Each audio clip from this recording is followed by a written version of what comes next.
এই কর্ণফুলী নদী যদি বাঁচে তাহলে আমাদের বন্দর বাঁচবে।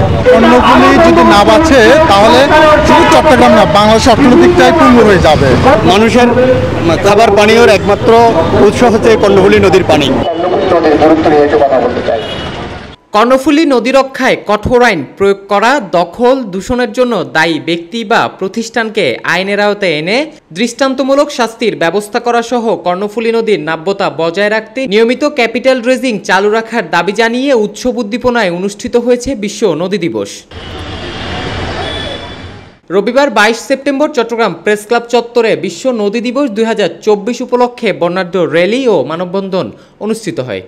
চট্টগ্রামের পরিবেশকে কর্ণফুলী নদী সহ দেশের প্রতিটি নদী, খাল ও জলাশয় রক্ষায় আইনের কঠোর প্রয়োগ, সেই সাথে পরিবেশ, বন ও জলবায়ু পরিবর্তন বিষয় নিয়ে জনসচেতনতা সৃষ্টির পাশাপাশি সামাজিক নদী আন্দোলন গড়ে তোলার আহ্বান জানান কর্ণফুলী সুরক্ষা পরিষদের সদস্যরা। আজকের এই দিবসে আমাদের দাবি হলো প্রাণের এই নদী, যে নদী বাঁচলে বাংলাদেশ বাঁচবে আমরা বিশ্বাসের সাথে মনে করি, সেই নদীটাকে বাঁচানোর জন্য এই তারুণ্যের এই সমাবেশ।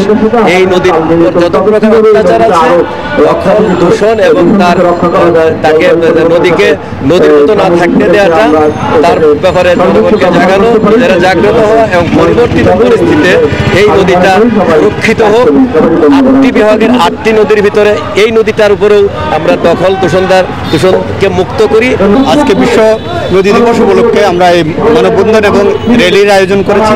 এই র্যালি থেকে আমরা একটি বক্তব্য নগরবাসীকে দিতে চাই যে 60 লক্ষ মানুষের খাবার পানীয়র একমাত্র উৎস হচ্ছে কর্ণফুলী নদীর পানি।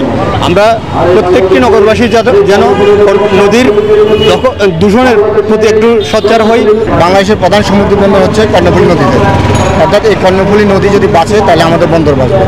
বাংলাদেশের আমদানি রপ্তানি 93% এই কর্ণফুলী নদীর দিয়ে হয়ে আসে, আমাদের বন্দর দিয়ে হয়। এই কর্ণফুলী নদী কিন্তু অনেকটা দখল হয়ে গেছে।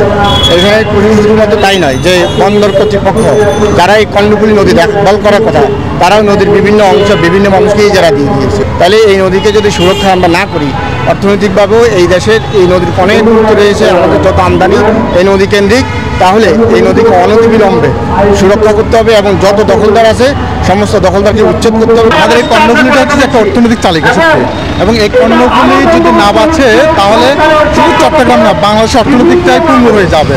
এবং এই কর্ণফুলীটা ওই পার থেকে এই পার, মানে প্রায় এটা 800 মিটারের উপরে ছিল, কিন্তু এটাকে দখল করতে করতে করতে করতে এটা এখন 400 মিটারের নিচে নেমে আসছে।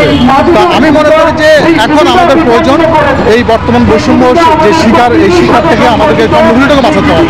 এ সময় মানববন্ধনে বিভিন্ন পর্যায়ের পরিবেশবিদ, সাংবাদিক, প্রকৌশলী, শিক্ষাবিদ ও সুশীল সমাজের প্রতিনিধিরা উপস্থিত ছিলেন।